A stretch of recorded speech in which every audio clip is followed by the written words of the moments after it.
Ainda falando da guerra que está prestes a completar um ano, na sexta-feira, a gente vai conversar agora ao vivo com Denilde Rosshacker, cientista política e professora de Relações Internacionais da ESPM.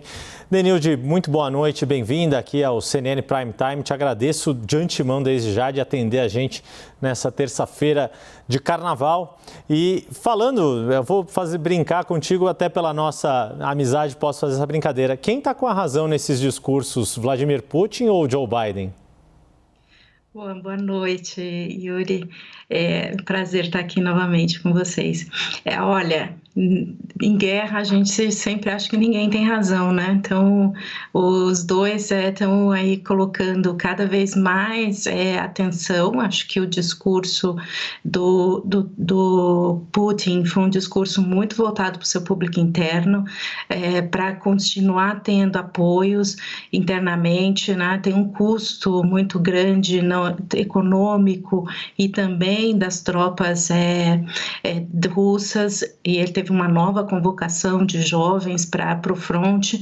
E de outro lado, o Biden está buscando também o apoio dos países europeus, manter não só a comunidade europeia, mas também o apoio da opinião pública internacional, que com um ano de combate acaba se desgastando. Então, os dois, no fundo, estão falando para seus públicos, para conseguir manter apoio, e o que a gente percebe é que o fronte, de fato, vai continuar, e a expectativa é, inclusive, que se tenha aí uma escalada nessas próximas semanas para que tenha, de fato, uma imposição dos dois lados.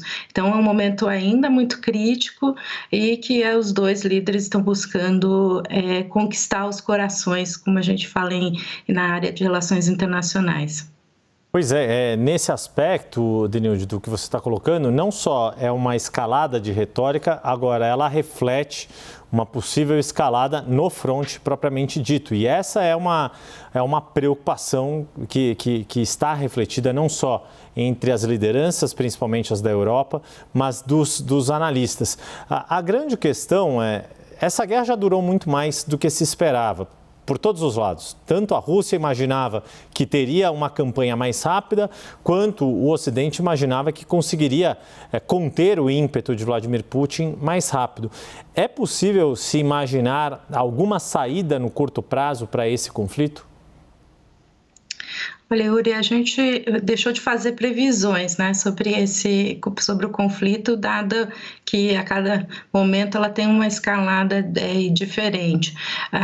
Não há no horizonte o que, para ter uma negociação, você teria que ter as partes pelo menos acordando em alguns pontos. A gente não vê esse movimento acontecendo. Há uma expectativa aí de que a viagem do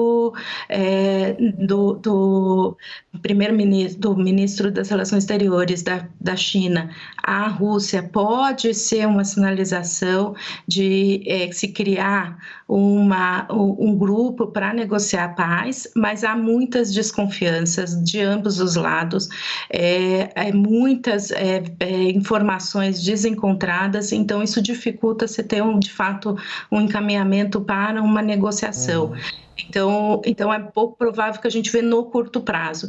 E a decisão do Putin também de suspender a participação da Rússia no Tratado de controle de armas nucleares piora essa situação, porque deixa ela ainda mais incerta qual vai ser o tipo de atitude que ele vai ter. Então isso cria um ambiente de incerteza muito grande para as próximas semanas. Esse ponto que é o que eu queria abordar contigo agora, Denilde, é a questão dessa manifestação feita por Vladimir Putin, dessa saída do acordo nuclear.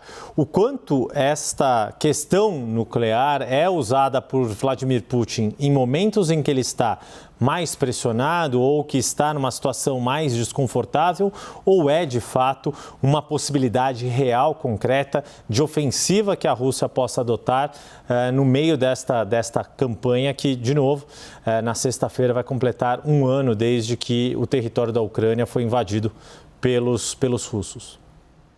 Acho que esse é o grande temor dos americanos, de que de fato não seja um blefe e que há algum tipo de uso de armamento atômico, aí não é um que vai ter destruição total, mas que possa ter a capacidade de destruição de menor abrangência. Então, o que torna a situação mais imponderável ainda, né? Porque colocar essa questão ainda como uma forma de pressão e de uso da disputa nuclear como central. E a gente volta para o que a gente já acompanhou em toda a Guerra Fria, né? Que é usar o armamento atômico como uma forma de pressão e evitar que outros ampliem o ataque. Qual que é a preocupação da Rússia? É que agora, nesse momento em que a Ucrânia começa a receber novos armamentos e armamentos mais sofisticados, também possa ter ataques que acabem gerando uma situação de ampliação do fronte. Então, usar a lógica de arsenal atômico é também uma forma de se prevenir. Então, é um jogo político-militar bastante complexo que a gente vê na guerra da Ucrânia e Rússia. Denilde, eu queria me ater num ponto do discurso de Joe Biden, quando ele fala do fortalecimento das democracias e do enfraquecimento das autocracias, ou desses modelos, já claramente classificando Vladimir Putin como um autocrata. Me lembrei de um episódio, se não me engano, um episódio de hoje do podcast da revista britânica The Economist, em que eles contam a história de 2 dissidentes russos, 2 jovens que não queriam ir para o fronte de guerra e precisaram fugir da Rússia. E fugiram do jeito mais arriscado para a gente que vive num país tropical imaginar, que é cruzar o Estreito de Bering, ali a partir do extremo leste da Rússia, chegando até o Alasca num barquinho pesqueiro que era propriedade da família de um deles. E toda a preocupação deles de disfarçar esse movimento de fuga deles, porque um dos jovens já tinha sido inclusive procurado em casa para que se alistasse, como você mencionou também do discurso de Putin, de tentar mobilizar os jovens para aumentar o contingente de militares à disposição do fronte. Quer dizer, é uma situação muito clara do que é uma democracia e do que não é uma democracia, e a Rússia, nesse momento, muito claramente é um regime autocrata. E aí faço toda essa introdução, essa digressão, para perguntar sobre a sua avaliação em relação à posição do Brasil neste conflito e aos posicionamentos que o governo brasileiro e, em especial, o presidente Lula tem feito. Tem dito que não quer entrar na guerra, se recusou a fornecer munição a pedido dos países europeus, como o chanceler alemão Olaf Scholz fez aqui, depois de fornecer os tanques Leopard para a Ucrânia, um país que não fornecia armamentos. A Alemanha não fazia isso e passou a fazer nesse momento, diante da gravidade do confronto. O quanto essa escalada retórica desta semana e a clara divisão, a clara diferença de modelos entre o que a Rússia é e o modelo democrático ocidental como é que isso também pressiona a política externa brasileira neste conflito e coloca em xeque o discurso do Clube da Paz que Lula tem feito? Yuri, esse é dos pontos, acho que mais complexos, né? A política externa brasileira entra numa fase de maior complexidade. O governo brasileiro tem usado aí uma estratégia que é comum da diplomacia brasileira, né? De manter o que a gente chama de equidistância frente a um conflito para ser uma parte possível de neutralidade numa negociação. Então, acho que esse é o argumento e a posição.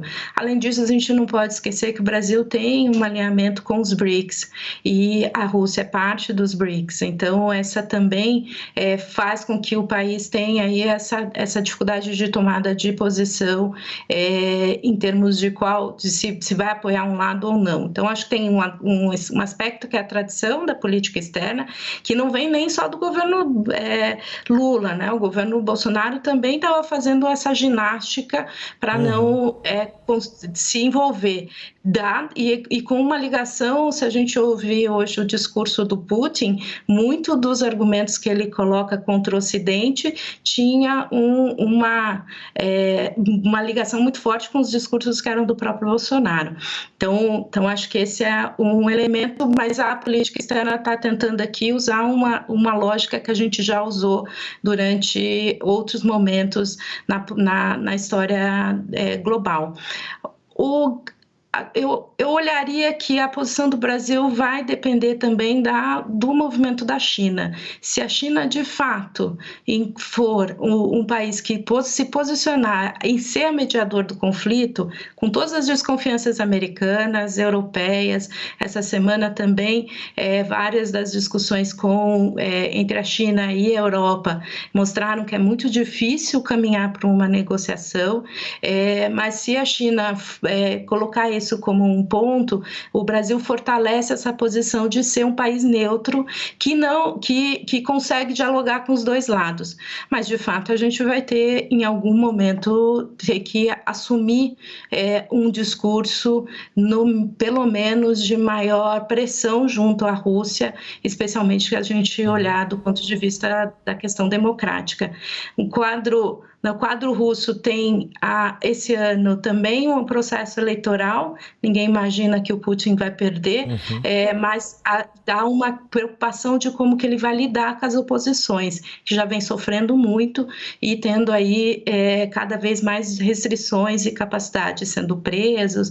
Então, grupos que estão tendo dificuldade de se mobilizar. Então, a pressão brasileira nessa agenda pode ser bastante positiva também, olhando aí os laços históricos e a nossa participação nos BRICS. Quer dizer, já era esperado que esse assunto é esperado que entre na agenda que Lula vai fazer na China, mas me parece, pelo que você está colocando, né, Denilde, que vai ser ainda mais importante, não só as questões das relações comerciais Brasil e China, que hoje é o principal parceiro comercial do Brasil, mas e a própria retomada dessa relação depois dos momentos de turbulência do governo passado, mas me parece que conseguir ter maior clareza e se o Brasil conseguir pegar uma carona num eventual movimento da China em direção a uma mediação de conflito, aí seria mais confortável para o Brasil. Caso contrário, talvez a gente fique numa situação ainda mais difícil se a China não fizer esse gesto de uma forma tão concreta, não é isso? Eu acredito que sim, Yuri. Acho que esse vai ser um ponto importante da discussão na viagem do Lula à China. Já foi um ponto importante na viagem que ele fez aos Estados Unidos. O Brasil tem sido colocado como um país que pode, sim, ter um papel na discussão e na busca de solução. Então é uma possibilidade e abre aí uma oportunidade para que, de fato, o governo brasileiro consiga ter alguma capacidade de influência. Mas, de fato, é um ambiente que o Brasil vai ter que medir muito quais são os seus interesses, quais são as suas capacidades de atuação também, para que ela, de fato, tenha um resultado. Como eu li hoje de um diplomata europeu, dizendo, propor uma mesa de negociação não tem custo nenhum. O difícil é conseguir que as partes sentem para negociar e, de fato, cheguem a um entendimento. Então, o caso do Brasil, acho que é esse. Ele propor não há nenhum grande problema. Agora, como a gente vai conseguir, de fato, ser capaz de influenciar nesse processo? Essa é a grande questão que está colocando, uma das grandes questões colocadas não só para o Brasil, mas para o mundo. Denilde Holzhacker, cientista política, professora de Relações Internacionais da ESPM, muito obrigado mais uma vez, sempre um prazer falar contigo. Uma boa noite e bom resto de semana de pós-carnaval aqui no Brasil. Eu que agradeço, boa noite. Obrigado mais uma vez.